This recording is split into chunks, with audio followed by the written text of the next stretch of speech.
저는 아이 둘을 낳고 살고 있는 40대 초반 여자예요. 고졸이고 사무실 행정직으로 일을 하다가 결혼을 하게 되었죠. 그런데 저희 형님은 저와 다르게 학력이 아주 좋은 의사예요. 그래서인지 툭 하면 저를 무시하는 발언을 많이 하고는 하죠. 솔직히 의사식이나 되어서는 그런 인성이라니 자랑도 못하겠다 싶을 때가 많아요. 사람이 학력이 좋고 직업이 좋으면 뭐 하겠어요? 인성이 개차반이면 아무도 좋아하지 않는데 말이에요. 그런데도 형님은 본인 성격을 있는 대로 부리고는 했죠. 야, 너는 요리도 못했으면 절대 결혼 못했겠다. 고졸에 돈도 못 벌잖아. 나는 우리 집안은 나처럼 의사 정도 되어야 결혼할 수 있는 줄 알았지. 하여간 넌 시댁 올 거면 매번 밥은 다 네가 해? 그래야 좀 예쁜 구석이라도 있지. 아유, 형님, 그런 법이 어디 있어요. 아무리 그래도 형님도 좀 같이 하셔야죠. 저게 또 말 대답이네. 아, 내가 의사식이나 되어서 집안일이나 하고 있게 생겼어? 생각을 좀 하고 말해. 형님은 이렇게 대놓고 시집살이를 시킬 때가 많았어요. 시어머니도 저에게 그러지 않는데 형님이 나서서 그러는 것이었어요. 진짜 못된 소리도 많이 해서 종종 제가 맞받아쳤는데도 형님은 아랑곳하지 않았어요. 그러게 너도 공부 좀 열심히 하지 그랬어. 공부 잘해서 의사 되니까 사회적 명망도 있고 얼마나 좋은데 돈은 또 좀 잘 벌어? 그러게 사람은 공부를 잘하고 봐야 돼. 너는 공부 못해서 할 줄 아는 것도 없고 돈도 못 벌잖아. 그러니까 맨날 집안일이나 하지. 형님, 그래도 너무하세요. 저 결혼한 지 벌써 15년이 넘었는데 아직도 이렇게 저한테 심하게 말씀을 하시니 제가 기분이 좋지가 않아요. 이쯤 되면 저를 그냥 인정해 주시면 안 돼요? 솔직히 형님이 의사시기는 하지만 집안일은 젬병이시라 제가 음식도 다 하잖아요. 야, 의사니까 집안일 정도는 못할 수 있지. 네가 뭔데 의사한테 집안일을 하라 말아야? 너 정도 되는 건 그냥 부엌대기나 하면 그만이야. 뭔 말이 이렇게 많어? 말을 하지 않고 배기게 생겼어요? 말씀을 그렇게 하시잖아요.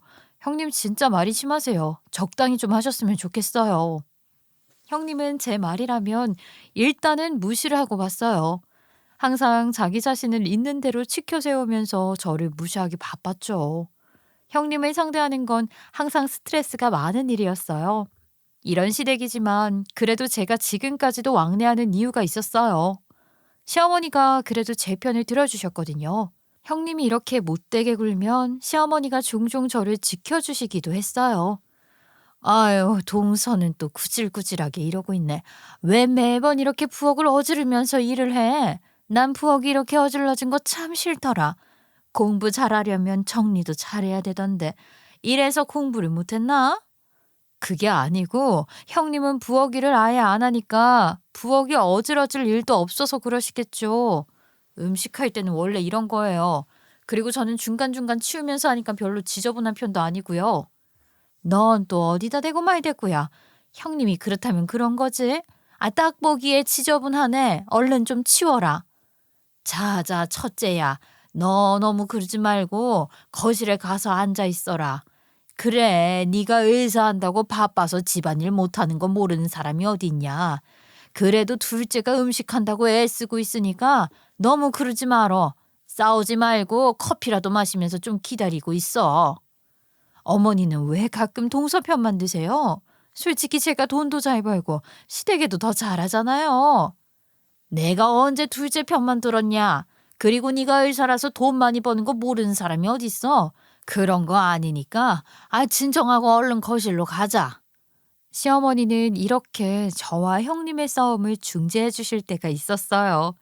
물론 시어머니도 의사 며느리인 형님을 좋아하시기는 했죠. 그래도 형님이 아주 못살게 굴 때면 말리면서 저에게 잘해 주시기도 했어요.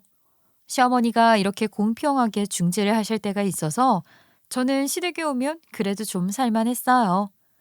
뒤재야, 첫째가 너무 뭐라고 해서 속상하지? 크게 귀담아 듣지 마. 의사쯤 되면 스스로에 대한 자부심이 많아서 그런 것 같다. 그래도 가끔 첫째가 의사라서 좋을 때도 있잖니. 이해하고 넘어가죠. 네, 어머님. 솔직히 형님이 좀 너무하기는 해요. 그래도 어머님이 제 편 들어주시니까 좀 나아요. 감사해요. 그래, 너나 나나 학력이 썩 좋지는 않으니까 첫째를 좀 이해해보자. 공부도 많이 하고 의사식이나 되는 사람은 성격이 날카롭기도 할 수도 있지. 매일 공부하느라 얼마나 힘들겠어. 안 그래? 어머니, 그런 거랑 상관없이 사람 대 사람으로 대화할 때는 형님같이 저러면 안 되는 것 같기는 해요.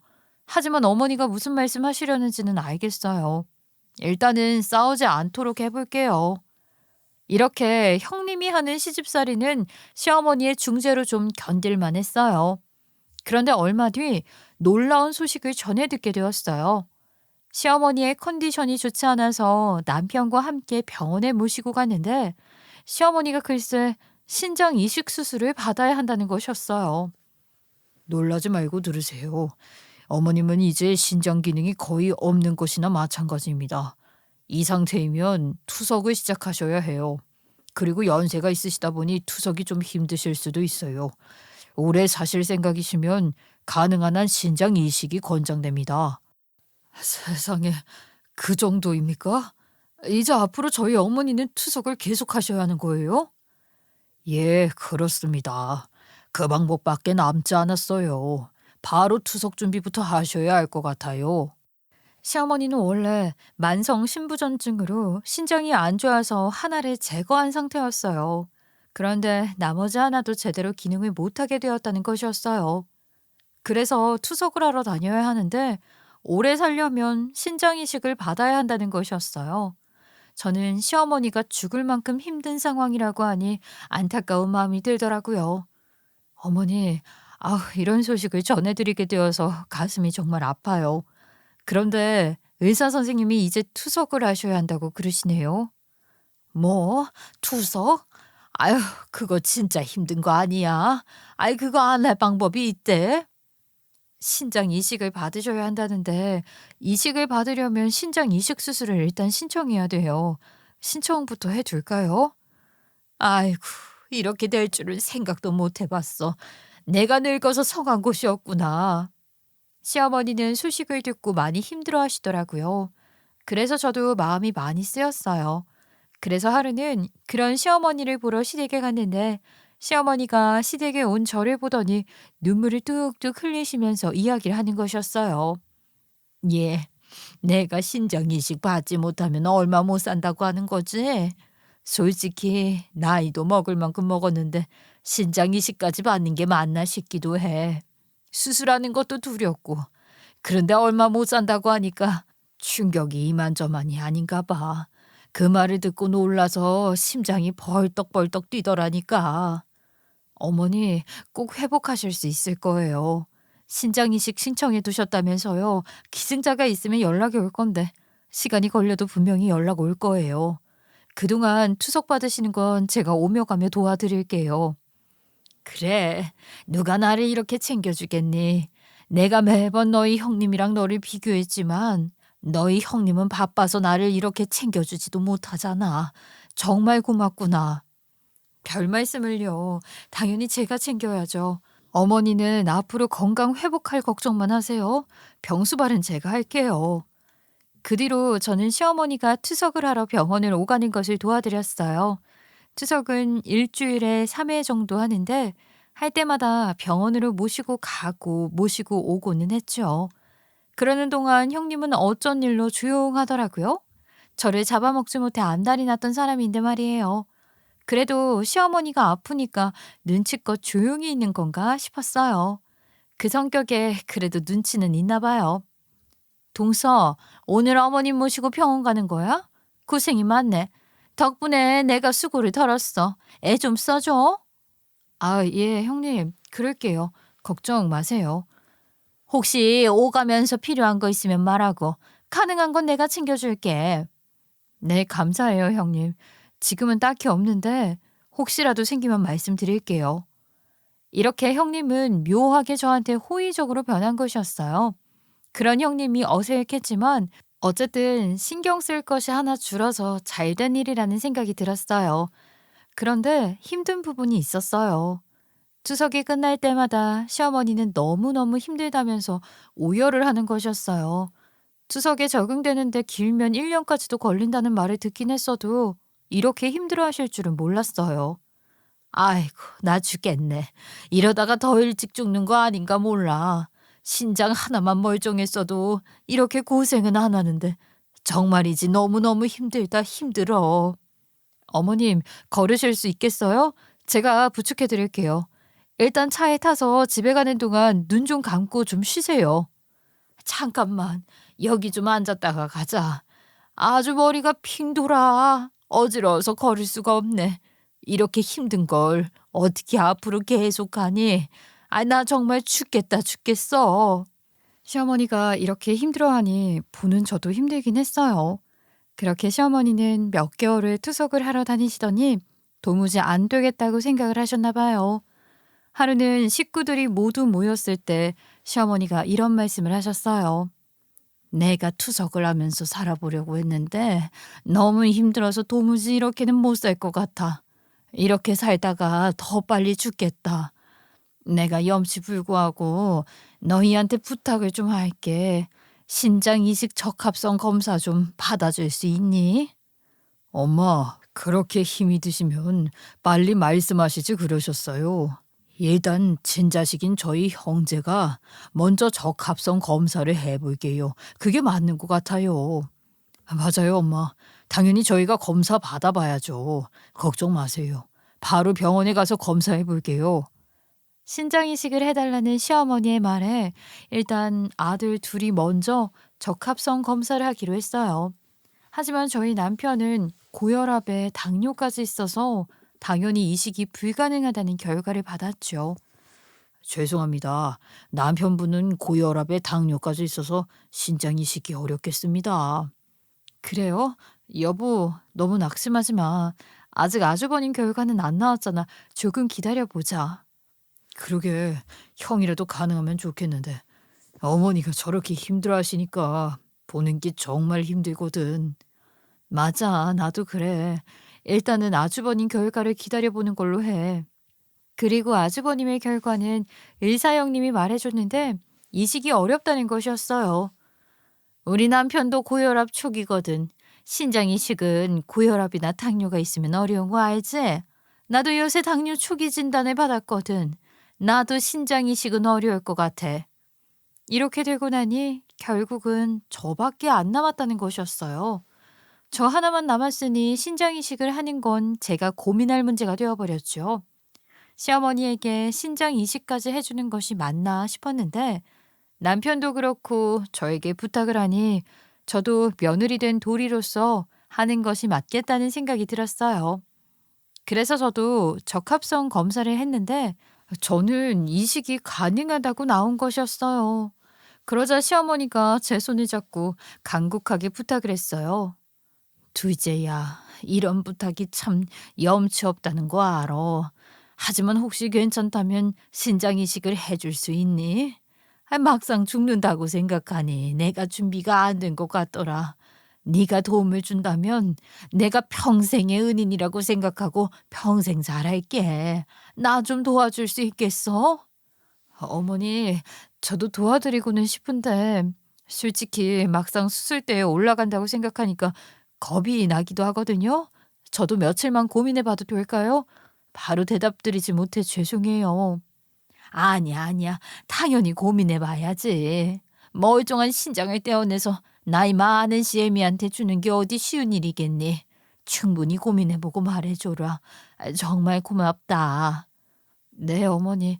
제가 조금만 고민해보고 바로 말씀드릴게요. 저는 며칠간 고민을 했어요. 며느리의 도리라는 생각이 들기는 해도 제 신장을 떼어서 준다니 정말 용기가 필요한 일이더라고요. 그래도 우리 식구들이 바라는 것이고 저의 도리이기도 한 것 같아서 고민 끝에 신장 이식을 해 주겠다고 시어머니에게 말을 했어요. 아이고, 아이고, 덕분에 이제 살았다. 아이, 둘째야, 정말 고마워. 내가 이렇게 네 덕을 많이 본다. 이 빚은 내가 평생 갚을게. 덕분에 한시름 났다. 고맙다, 고마워. 네, 길게 고민했는데 며느리 된 도리로 해드리는 게 맞는 것 같아서요. 어머니가 오래 사실 수 있다면 저야말로 기쁘지요. 어쩜 이렇게 착하니? 아유, 어떻게 이렇게 고마운 일을 해줄 수가 있어? 내가 너한테 큰 빚을 졌다. 정말로 고마워. 시어머니는 뛸 듯이 기뻐하며 저에게 고맙다고 눈물을 흘리며 말씀하셨어요. 그리고 형님도 어쩐 일로 저에게 칭찬을 다 하더라고요. 아이, 동서, 어머님한테 신장 이식해드리기로 했다면서? 큰 결심했네. 자식도 그렇게 하기 힘든데 며느리인 동서가 나서다니 정말 대단해. 아우, 나 솔직히 놀랐잖아. 이식 수술이 쉽지 않겠지만 잘 버틸 수 있게 준비해봐. 예, 형님. 격려 감사해요. 형님이 의사시니까 수술 준비에 필요한 거 많이 가르쳐 주세요. 이렇게 형님이랑도 처음으로 사이 좋은 시기를 보내게 되었어요. 그 뒤로 형님도 저한테 좀 친절해졌더라고요. 그리고 저는 신장 이식을 준비하기 시작했어요. 몸이 좋아지도록 영양제도 챙겨 먹고 체중도 좀 있어야 한다고 해서 살도 찌우고요. 여러 준비를 했어요. 네가 정말 기인이었구나. 둘째 네가 나에게 이렇게까지 해줄 줄은 몰랐다.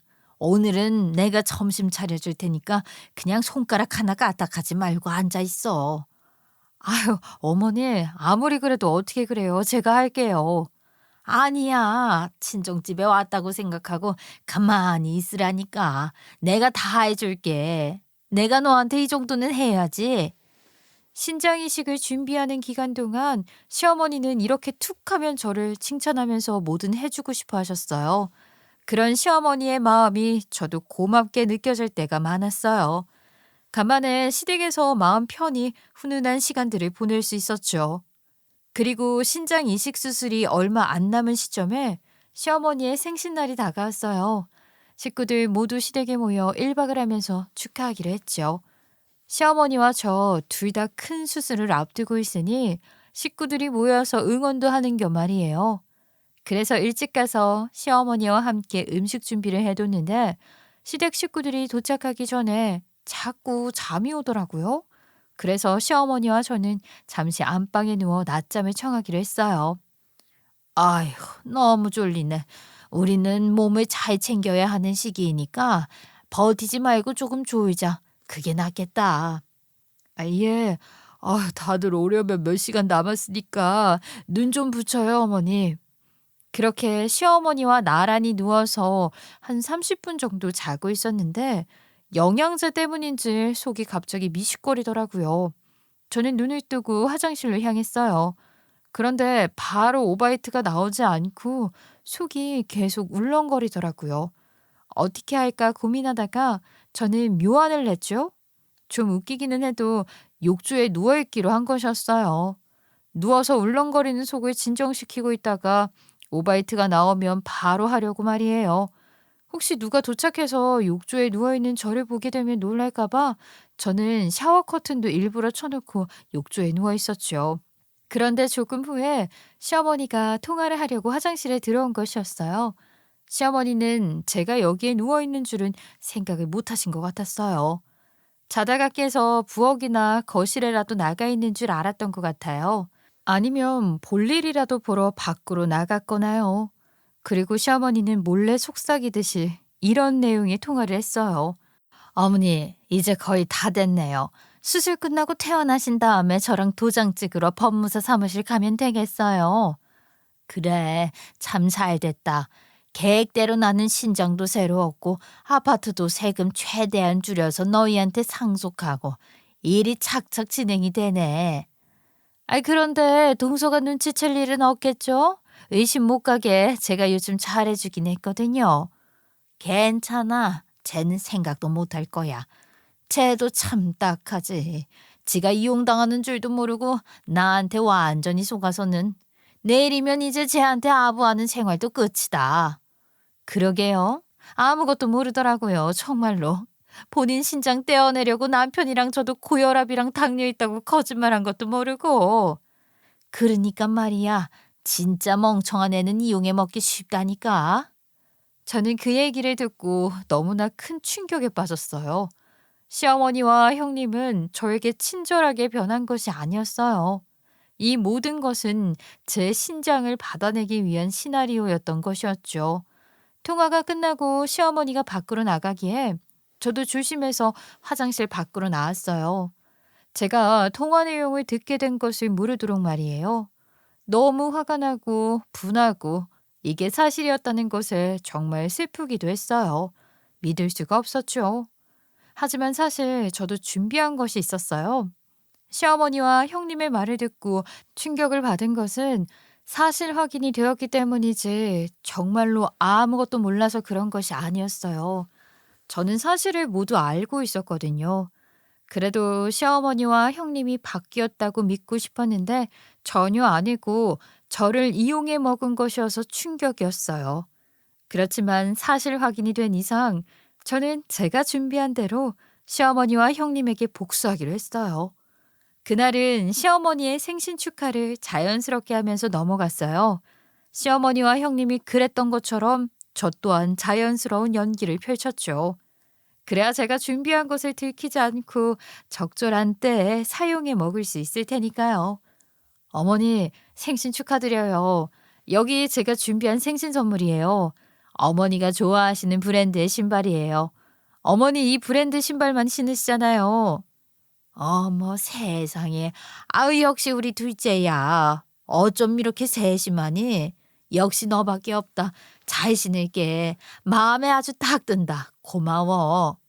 어머니 좋으시겠어요? 동서는 선물을 참 잘 고르네. 어머니한테 딱이야. 아, 네. 형님 선물도 정말 좋은걸요? 그래도 칭찬 감사해요, 형님. 엄마, 생신 축하드려요. 모쪼록 건강하게 오래만 사세요. 아내가 신장 이식해주겠다고 결심해 주었으니 엄마도 오래 사실 수 있을 거예요. 그래, 오늘 이렇게 기쁘게 내 생일 축하를 할 수 있는 것도 다 둘째 덕분이다. 정말 고맙구나, 둘째야. 오늘은 수술 생각 일랑 잊어버리고 즐겁게 먹고 축하하자. 저희는 아주 화기애애했어요. 하지만 실제로는 시어머니와 형님은 뒤에서 저를 향해 칼을 겨누고 있었던 것이죠. 그건 이제 저도 마찬가지였어요. 그래서 오늘은 두 사람에게 꿀리지 않을 연기로 자연스럽게 흘러보내기로 했어요. 그리고 제가 노리는 것은 수술 전날이었죠. 실은 제가 준비한 것은 형님을 통해 알게 된 것이었어요. 제가 시어머니에게 신장이식을 해주기 위해 준비를 하는 동안 형님과 시어머니는 일상에서 활력을 줄 취미를 찾았다면서 같이 나가는 날이 많았거든요. 요즘 형님이랑 어머니는 어딜 그렇게 자주 같이 나가세요? 뭐 재밌는 것이라도 찾으셨어요? 그래, 내가 요즘 몸이 힘들다 보니 인생도 힘들지 않니? 그러다 보니 자꾸 우울해지라고 하는 것 같아서 첫째가 나를 위해 취미 생활을 찾아줬어. 요즘 그거 하러 둘이서 나가는 거야. 어머, 잘 됐네요. 어떤 취미인지 여쭤봐도 될까요? 별거 아니고 그냥 꽃꽂이야. 첫째가 아는 모임이 있다고 하더라. 그래서 나도 얹혀서 같이 가는 거야. 시어머니가 투석을 하며 하루하루 힘드니까 새로운 취미를 찾았다는 것이었어요. 그 취미는 꽃꽂이였는데 어느 모임에 들어가 본격적으로 하고 있다는 것이었어요. 형님이 아는 돈 많은 사람들 모임에서 하는데 매일 꽃시장에 들러 꽃도 사서 모인다고 했어요.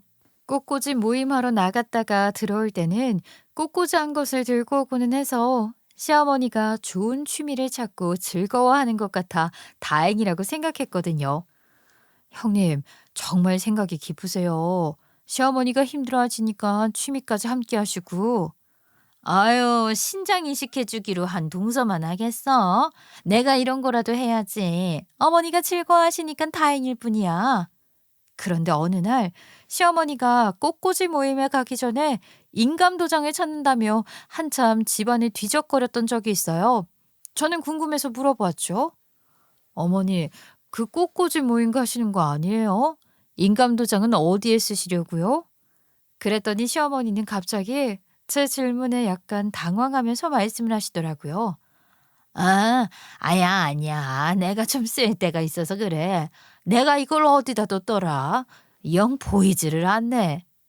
안방 화장대 서랍장도 보셨어요? 거기에 있을지도 몰라요.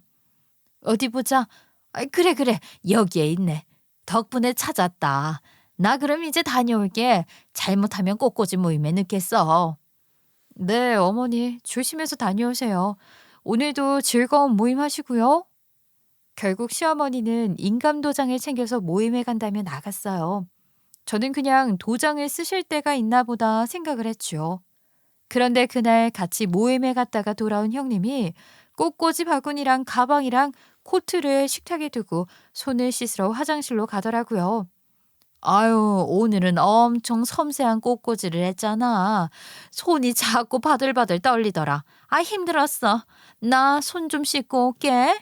어머, 이 꽃 너무 예쁜데요? 고생하셨어요, 형님. 그래, 동서도 집에서 집안일 한다고 고생 많았어. 그런데 형님이 화장실에 간 사이 코트를 걸어주려고 들어 올렸는데 주머니에서 시어머니의 인감도장이 툭 떨어지더라고요. 저는 잘못 봤나 싶었는데 그건 분명히 시어머니의 인감도장이었어요.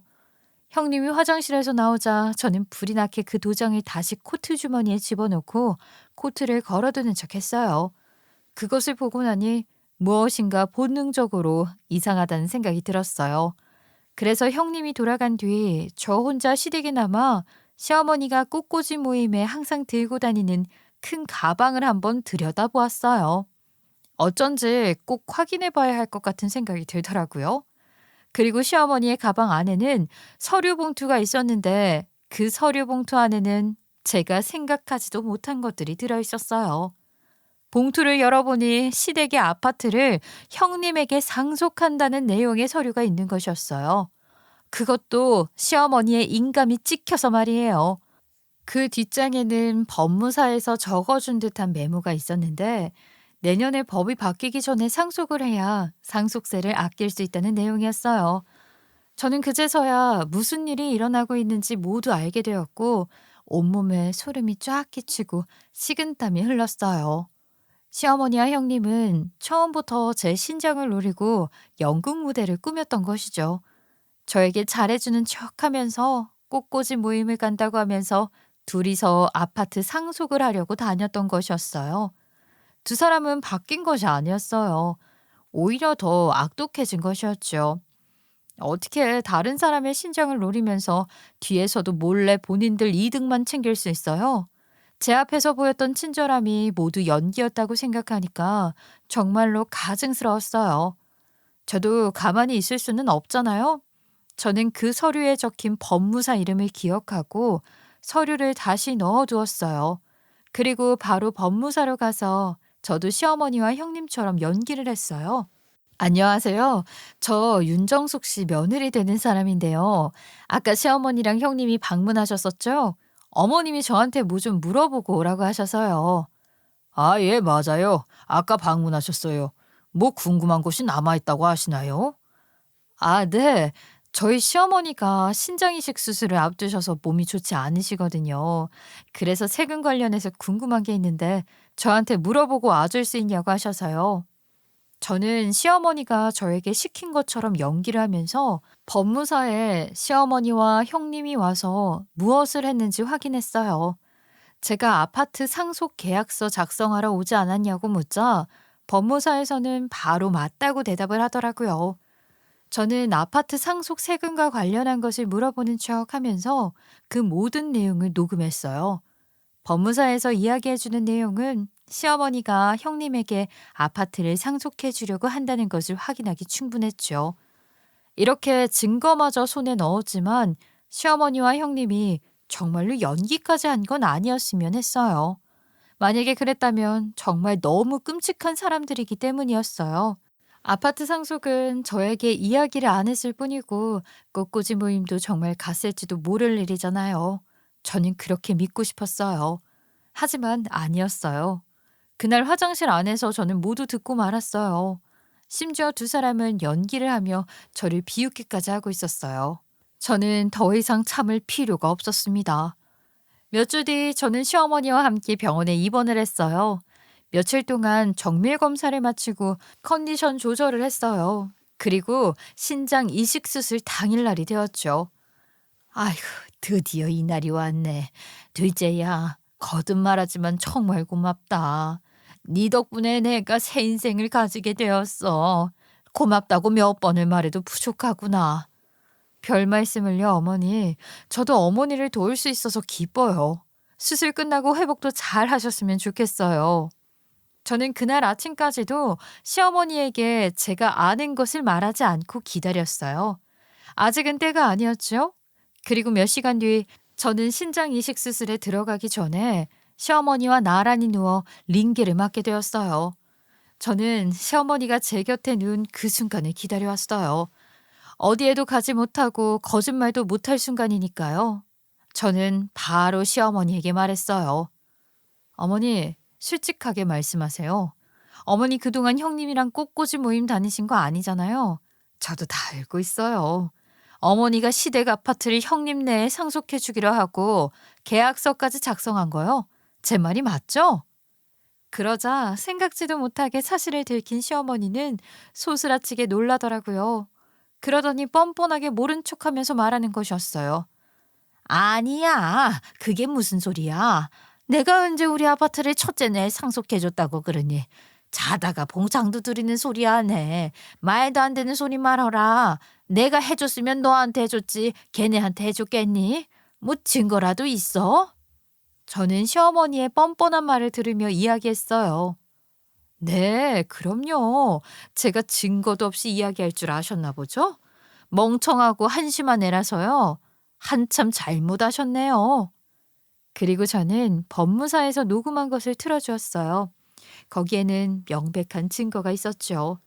그랬더니 시어머니는 어쩔 줄 몰라 하다가 다 들켰는데도 당황을 하면서 말을 얼버무리며 변명을 하는 것이었어요. 아니, 그렇기는 한데 아파트는 원래 첫째 내에 상속해 주려고 한 거야. 법이 바뀐다고 하니까 급하게 한 것뿐이지. 너는 뭐 이런 거 가지고 그렇게 기분 나빠하니? 기분 나쁠 만하지 않아요? 어머니한테 신장 떼어드리는 건 저잖아요. 그런데 아파트는 형님이 상속받아가네요. 제 신장 떼어가려고 제 앞에서 연기하고 절 이용해 먹은 것 같은데 아니에요? 저도 어제 다 들었거든요. 형님이 병실와서 이야기하던데요. 아주버님이랑 형님도 신장 기증할 수 있는데 저 이용해 먹으려고 거짓말한 거라고 말이에요. 시어머니의 태도에 화가 난 제가 전부 다 이야기를 하자 시어머니도 더 이상 변명할 말이 없었던 것 같아요. 그래서 저에게 대뜸 이렇게 말하는 것이었어요. 아이 그래. 솔직히 그랬다. 그래서 뭐. 네 팔자에 집 있어봐야 뭐 달라지니? 너는 내가 적금 들어둔 거라도 조금 줄게. 아이 그러면 되잖아. 네가 며느리 된 도리로 나한테 신장 이식 해주겠다고 해놓고 이제 와서 왜 열내고 그래? 아이 그럼 의사인 너희 형님 신장 떼어야겠니? 당연히 네가 해야지. 그리고 이제 곧 수술 시작하거든. 이미 늦었어. 시어머니는 오히려 적반하장으로 당당하게 나오는 것이었어요. 저는 그 모습에 정말 역겨웠어요. 그래서 시어머니에게 확실히 등을 줘야겠다 생각했죠. 이 모든 연극을 제가 부술 차례였어요. 저는 벌떡 일어나 링게를 뽑아버리고 말했어요. 늦기는요, 얼마든지 일어나 나갈 수 있는데요. 제 신장을 주고 말고는 제가 결정할 일이에요. 그렇게 사람 같지도 않은 짓을 하면서 신장을 받기를 바라는 거예요? 천만의 말씀이에요. 저는 줄 생각 없으니까 아파트 받아가는 형님한테라도 달라고 해보시든가요. 그런데 그 잘난 의사 형님은 어머님한테 절대 신장 안 줄걸요? 그 못된 형님을 어머니도 한번 겪어보시든가요. 저는 그렇게 말하고 침상에서 일어나 밖으로 나와버렸어요. 그러자 뒤이어 시어머니가 놀라며 소리를 지르는 것이었어요. 아니야, 얘. 잠깐만 둘째야. 아이, 그래, 내가 잘못했어. 돌아와라. 이식 못 받으면 나 죽는단 말이야. 아, 돌아오라니까. 시어머니가 뒤에서 소리 지르며 오열을 했지만 저는 시어머니를 버리고 바로 병원에다 수술 못한다고 말하고 나와버렸어요. 그리고 그 길로 형님 병원에 찾아가 문을 쾅 열고 말했죠. 의사식이나 되면서 사람 목숨 귀한 줄 모르고 남의 신장 빼낼 생각만 하는 게 당신이죠? 본인은 시어머니한테 아파트 상속받으면서 자기 신장은 줄 생각 전혀 없고 남의 몸을 무슨 암거래라도 하듯이 써먹으려고 하고 당신 같은 인간이 의사가 맞아요? 여기에서 의사하고 있어도 되냐고? 저는 일부러 병원이 떠나가라 고래고래 소리를 쳤어요. 그 소리에 간호사는 물론이고 환자들까지 와서 구경하게 되었어요. 모두들 무슨 일인가 싶어 웅성거렸죠. 그러자 형님은 얼굴이 파래져서는 소리쳤어요. 동서, 여기 와서 왜 이래? 그리고 내가 그런 적이 어딨어? 동서가 시어머니한테 신장이식 해주겠다고 먼저 말한 거잖아. 제가요? 그건 아니죠. 형님이 아주버니랑 본인은 신장이식에 적합하지 않다고 거짓말했잖아요. 할 수 있으면서도요. 그런데 그렇다 쳐요. 그럼 사람이 고마운 마음이라도 가져야 하는데 뒤에서는 시어머니한테 아파트 상속받고 있었던 거잖아요. 양심이라는 게 있냐고요, 의사라는 사람이. 아니 무슨 증거로 그런 소리를 해? 역시 동서는 이 정도밖에 안 되는 무식한 사람인가 보네. 아니 나한테 와서 다짜고짜 따지면서 누명 씌우면 되는 줄 알아? 증거를 가지고 오라고. 내가 이 멍청한 것한테 끝까지 발목 잡히네. 아휴. 글쎄요. 누가 진짜 멍청한지는 두고 봐야죠. 저를 속이려고 꽃꽂이 모임한다고 연기까지 했잖아요. 그 멍청한 연기가 안 들킬 줄 알았어요? 그리고 증거요? 자요. 찾으신 증거 여기 있어요.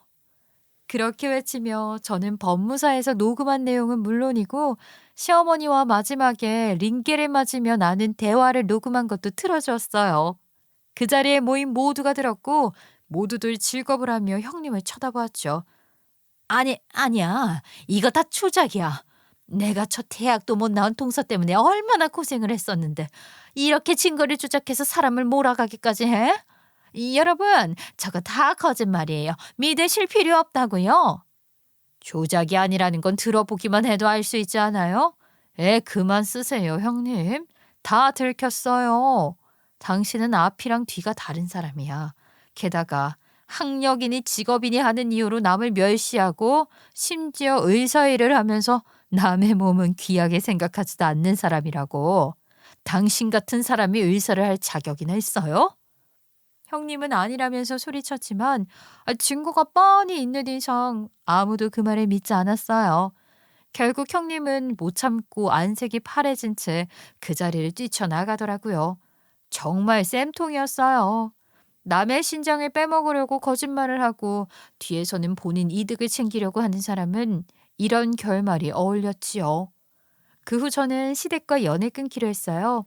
남편도 모든 이야기를 듣더니 배신감이 느껴지고 지긋지긋하면서 함께 연을 끊었어요. 그런데 얼마 뒤 시어머니가 저를 찾아왔더라고요. 둘째야, 둘째야, 내가 잘못했다. 네가 그렇게 떠난 다음에 나는 의지할 곳 없이 혼자 힘들게 살고 있어. 아유, 혼자 골골거리면서 일주일에 3번씩 투석 받으러 다니고 있고 신장 이식은 대기자가 많아서 5년에서 7년은 기다려야 한대. 내가 아주 죽겠다. 네가 다시 생각 좀 바꿔서 나한테 신장 이식 해줄 수는 없겠니? 어머니, 아직도 그 얘기세요? 제가 한번 해드리기로 결심했는데 그 기회를 차버린 건 어머니잖아요. 그러면서 또 이러시는 거예요? 미안해 정말로. 내가 정말 방법이 없어서 그래. 너한테는 신장 이식 받기로 해놓고 뒤에서 첫째한테만 아파트 상속해 주기로 한 거 내가 잘못했다. 그러니까 제발 나 좀 도와줘. 어? 어머니, 아직도 정말 중요한 부분을 모르시는 것 같아요. 당연히 뒤에서 형님한테 아파트 상속하려고 한 것도 화가 나지요. 하지만 그것보다 배신감 느끼도록 한 건 어머니와 형님이 저를 속이고 우습게 보았다는 점이에요. 꽃꽂이 모임 다닌다고 연기까지 하면서 제가 멍청해서 이용해 먹기 쉽다고 한 게 어머니잖아요. 그런 생각을 하는 분이라는 걸 알게 된 이상 어떻게 제가 어머니를 순수한 마음으로 도울 수 있겠어요? 또 이용해 먹고 있는 걸지도 모르는데. 아니야, 아니야. 정말 아니야. 이제는 내가 그런 생각 조금도 안 할게. 내가 정말 인면수심이었다. 정말 잘못했어. 그리고 네 말이 맞았어. 첫째는 나한테 신장이식은 절대 해줄 생각이 없다더라. 신장이식 적합성 검사도 적합하다고 나왔는데 말이야. 첫째가 나한테까지 거짓말을 했거든. 신장이식 적합성 검사에서 탈락했다고. 그런데도 나는 첫째 말만 믿고 아파트까지 상속해 주려고 했으니 내가 뒤늦게 깨달았어. 너밖에 없다 나한테는. 참나. 이제 와서 이러셔도 늦었다니까요. 그렇게 제가 뭐라고 했어요? 형님은 절대로 신장이식 안 해줄 거라고 했죠? 어머니도 이제 아셨나 보네요. 그래. 내가 그래서 첫째랑은 이제 연락도 안 한다니까. 그러니까 내 말 좀 믿어줘. 어? 둘째야. 너 아니면 나 도와줄 사람 없어. 그래도 저는 이제 도와드리고 싶지 않아요. 어머님 인생은 어머님이 책임지세요. 저한테 와서 이러지 마시고요. 아시겠죠? 저는 시어머니를 냉정하게 쳐냈어요. 제가 며느리 된 도리를 생각하며 신장 이식마저 해드리려고 했는데 뒤에서 저를 멍청하다며 비웃는 시어머니를 용서할 수 없겠더라고요. 그리고 형님은 끝까지 이기적이고 못난 사람이었어요. 본인의 거짓말이 다 들켰는데도 미안해 한다든가 시어머니를 도울 생각이라고는 전혀 없으니 말이에요. 그런데 그런 형님과 얼마 뒤 우연히 마주쳤어요. 형님이 예전에 근무하던 병원 근처에서 말이에요. 지나가고 있는데 형님이 그 근처에서 짐을 나르고 있더라고요. 저는 궁금해서 일부러 말을 걸어보았어요. 어머, 형님 아니세요? 여기서 뭐 하세요? 짐 나르시는 거예요? 제가 웃으며 태연하게 말을 걸자 형님은 아주 소스라치게 놀라더라고요. 어? 아유, 동서 왔어? 나 집 나르는 중이야. 동서는 웬일이야? 저는 볼 일이 있어서 여기 지나가고 있었어요.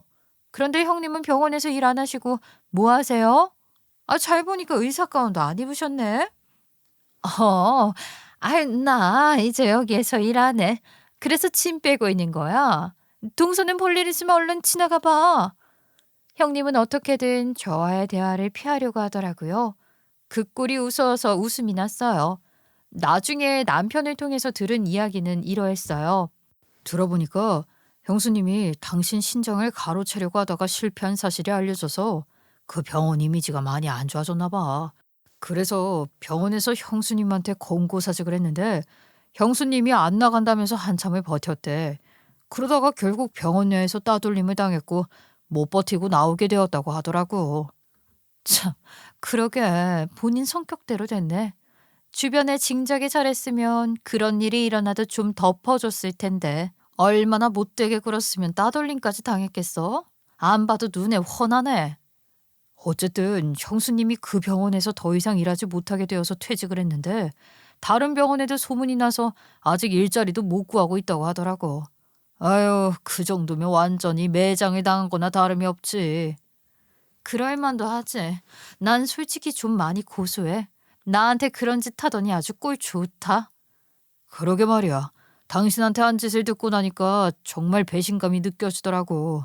아무리 그래도 한 식구인데 어떻게 그럴 수가 있어. 우리 엄마도 똑같고 말이야. 정말 다들 인간 이하의 사람들이야. 저를 못 잡아먹어 안달이었던 형님이 어떻게 되었는지 듣고 나니까 얼마나 고소했는지 몰라요. 아기는 결국 벌을 받게 되는 것이겠죠. 그리고 그 후에도 시어머니는 종종 저를 찾아오셨어요. 저에게 아파트 지분을 넘겨주겠다. 꼭 신장이식이 아니더라도 투석으로 오가는 거라도 병수발을 도와달라며 부탁을 하셨죠. 하지만 저는 그럴 생각이 없어요. 제가 그렇게 애쓴 결과로 돌아온 것이 고작 멸시였으니까요.